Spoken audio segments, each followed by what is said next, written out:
खुलुमबाय आं किलिखां ब्रह्म बड'लेण्ड बुब्लिनि जानानै बयखौबो बरायना लाबाय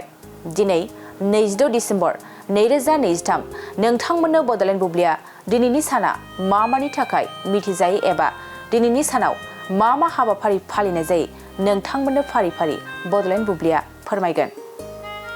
दिनैनि सानखौ बिरबाल दिवस महरै फालिनाय जायो बे सानखौ जोबथा सिख गुरु गोविंद सिंह जीनि साब्रै फिसाज्लाफोरनि साहस आरो मुंख्लं जानायखौ मान बावनो थाखाय 26 डिसेम्बराव फालिनाय जायो बे सानखौ बयनिख्रुइबो दुइसिन साहिबजादेनि बावसोमनायखौ दिन्थिनो थाखाय सायख'नाय जादोंमोन साहिबजादेनि बोलि होनायनि सानखौ 26 डिसेम्बराव थि खालामनाय जादोंमोन आरो साब्रैखौबो बुथारनाय जादोंमोन बबेखानि सानै उन्दैसिन जोरावर सिंह आरो फातेह सिंहआबो 6 आरो 9 बोसोर बैसोआवनो बुथार जादोंमोन बेनि अनगायैबो दिनैनि सानावनो बक्सिं डे आरो नेशनेल केन्डी केन डे महरैबो फालिनाय जायो नोंथांमोननो बड'लेण्ड बुब्लिया दिनैनि साना मा हाबाफारिजों मिथिजायो आरो मा हाबाफारिखौ फालिनाय जायो फोरमायबाय गोजोन्थों